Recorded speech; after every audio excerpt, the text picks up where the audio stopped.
Hi, I'm Amy Fuller, the district's board certified behavior analyst, and I'm here to talk about how parents can promote and support your child's independence during remote learning. This year, just about everyone is engaged in some form of online learning, whether it's full remote or a hybrid model, and I think students and parents alike are struggling to make it work in a lot of cases. So here are some basic tips that may help you help your child be an effective independent learner.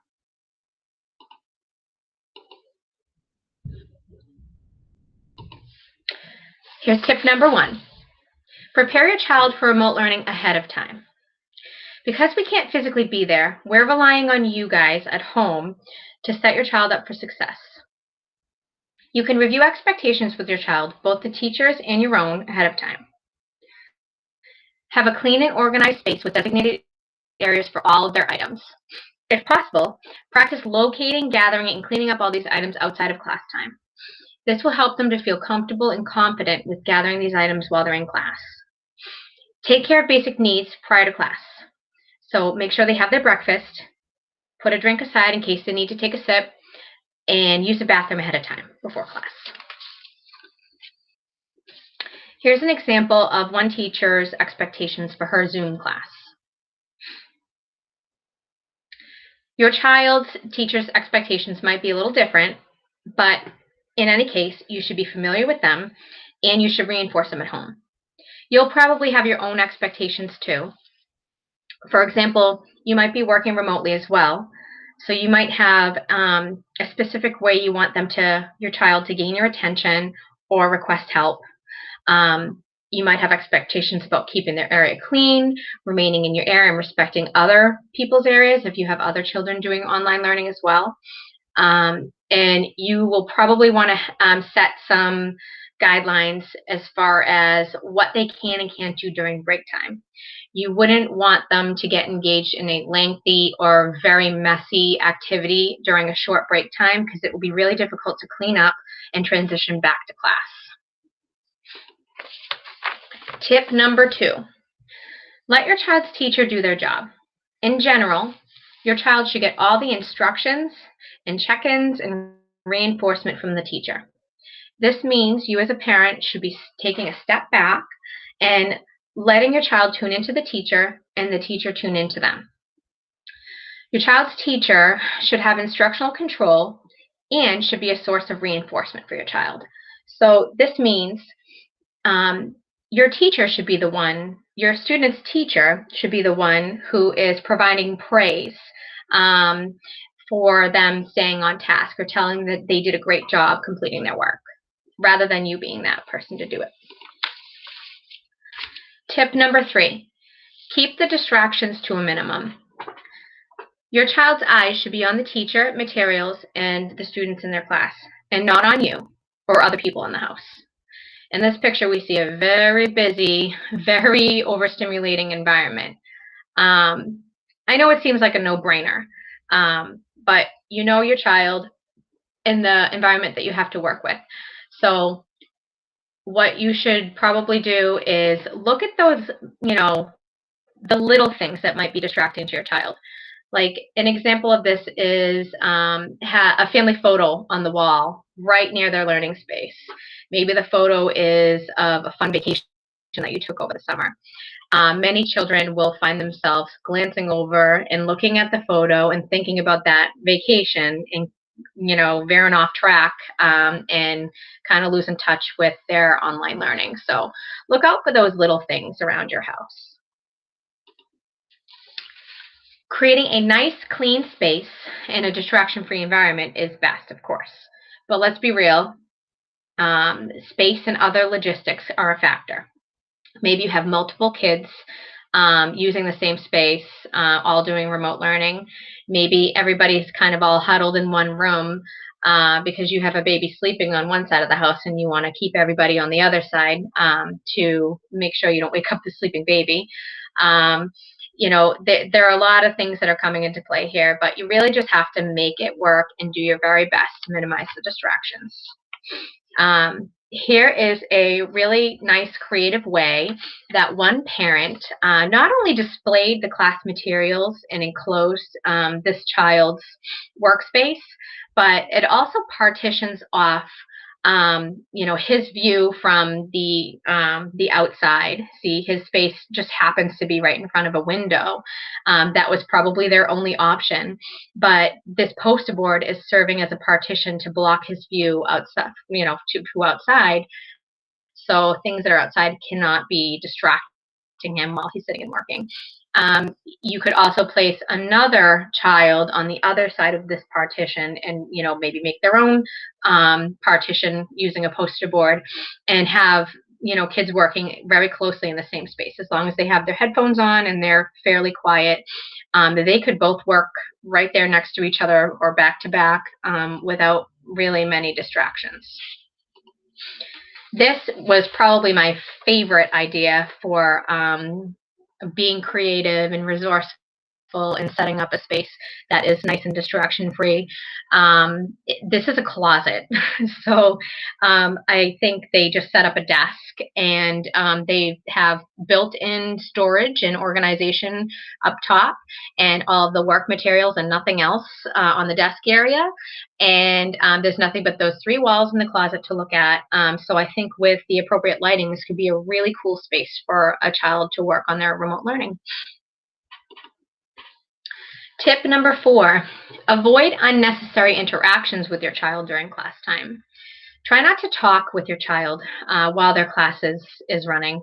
If they attempt to engage with you, you really should tell them that you'll talk to them after class. All their questions should be directed to the teacher. And remind them to, raise their quiet hand or type in the chat or whatever the teacher has set for an expectation to gain their attention. It's really hard to do, especially if they just want to show you something or they want to, just engage in a brief interaction. But it's really important, and it goes back to setting the stage for the teacher being the instructor and the reinforcer.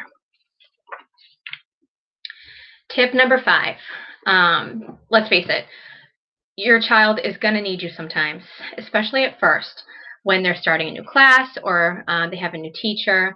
We might need to, get them up and running or get them set up. But when you do prompt for independence.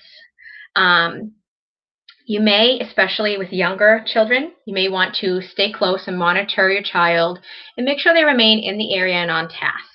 But try not to provide any prompting unless absolutely necessary. Think of yourself as the backup support to the teacher. If your child does need assistance, try to use indirect prompts versus direct prompts. So you could say, what did the teacher ask you to do? Or what do you think you'll need to do that project? Rather than like, get your writing journal, write about yada, yada, yada. The more indirect you are, the more you're empowering them to think about it and to figure out what they need to be doing on their own. You could also have them read the room, so to speak. So even on a Zoom or a Google Meet, you could have them look at what other kids are doing. See what they're doing. See if you can figure out what you're supposed to be doing too. And also be careful not to do things for your child, gathering or cleaning up items. Even if you see them struggling or falling behind in some way, wait them out for just a minute and see if they can problem solve on their own. If you do need to help them, use it as a teaching moment. So if you see them digging deep down in their math bin and they're struggling and they're taking a while and they can't find their calculator, but the calculator is over on the couch where they left it yesterday, obviously help them, but remind them that if it goes back into its designated, spot, they will find it easier next time and have an easier time in class, the next day. Tip number 6, use your available tools. One tool that's super helpful to let kids know what to expect is a visual schedule. Visual schedules are not just for, younger children or kids with special needs. If you think about it, many adults write out lists or make notes or, write to-dos. So having some written or visual aid to help you stay on track and know what's next or check things off and feel good when you've done when you've completed something. It can be very helpful for kids of any age. Visual timers are really great to provide a countdown back from breaks or in between classes. You can actually find these online. You can just Google it, and they provide both the visual tick tock, and the audio and the beep when it's time, when the timer is up. So very helpful to either set the child up with the timer, or for older children, you could have them put their own timer on in between their breaks or in between the classes. This was a really cool idea that I've actually begun using with my kindergartner. This is a simple wall clock, and I guess it has to be glass because you use dry erase markers to color in certain chunks of time. This is for kids that don't know how to tell time yet, but have some sort of sense, and it really helps to let them know how long something is going to be for and when the next upcoming activity is. So it's really helped my kindergartner with well, when is it going to be time for and how many minutes for? I can just tell him, look at your clock. You don't need to ask me. Look at your clock and see how much time you have left on your own. Here are some other tools that might be helpful. The headphones, I think, by far are the most useful item in remote learning, because this particular type actually, it blocks out outside sound, not all of it, but much of it, and it helps the child to focus in on what's happening on their computer and not what's going on around them. And of course, it blocks out the noise from the class. So if you have other children in the house, they're not going to be lured over to something fun going on in class and distract the learner from what they're supposed to be doing. To help these poor kiddos from sitting at a computer all day long, you could use a weighted lap pad like we have here, or just a blanket or a pillow to kind of give them a little bit of input and comfort, and to keep them sort of grounded as they're sitting for a long period of time. Fidget items are also very useful, but they need to be taught. Children need to be taught to use them as a tool and not a toy. So that's something that you'd have to set up ahead of time, set the expectation ahead of time, show them how they would use it as a tool and not be flipping it around and distracting themselves. But it's good for those kids who are, constantly moving and really need something to fidget with while they're looking and listening to the teacher. And I'm a big fan of offering children who can handle it gum to chew during long periods of instruction, just to kind of keep them focused.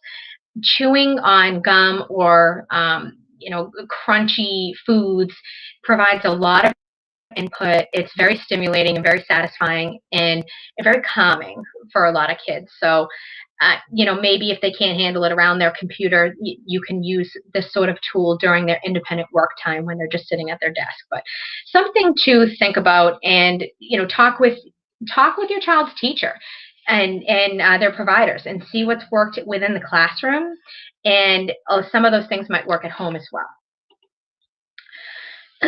Okay, so tip number 7, keep it organized. We already talked about setting up the environment in a very organized way, but keeping it that way and teaching your child to keep it that way is a whole nother level of hard. So have a system for how you can keep it neat on a day-to-day basis. These fancy schmancy setups are I'm sure very, very effective, but you really don't have to be a Pinterest mom. You just have to make it work. So simple bins and organization methods will help you, be able to help your child be able to locate their items and clean up their items and put them back in their proper spaces so they know where everything is the next time. And that way they're not reaching out to you as a parent to help them figure out where to find things. Here are a couple other examples of pretty resourceful ways of containing and organizing items. Looks like for multiple students here too. So whatever you do, you just have to make it work. I wanted to show you an example of my child's learning space because it is super low cost and not fancy at all. But he has a system. So he has these bins that they're actually Christmas bins that he decorated and labeled. And he knows exactly where his pencils are, his markers, his dry erase markers. All of his teacher provided materials are in these simple files, and then a three-tiered drawer. He even has a place for his plug. So the plug, he kept unplugging it and dropping it on the floor and then rolling over it with this rolly chair. So he created a system where he just stuck it in the drawer, and that's where it was. He knows where it is at all times. And his headphones always go right here. We don't have a fancy hook or a place for them. They just go in this random box. But it's a system, and it works for him. So I wanted to share that with you guys. Okay, so our last tip, number 8, but I think it's one that is sometimes forgotten about. You want to check in with your child after class. You want to spend time to review and reinforce what happened during class. So what worked? Reinforce that. Tell them they did a good job. What didn't work? Create some sort of teaching moment. Come up with a plan to do better next class. Talk about what was helpful to them and what wasn't. Remember, reflection is learning. And whatever you find works for your child, you should be relaying that to the teacher and asking them for help, to further improve the online learning experience as well.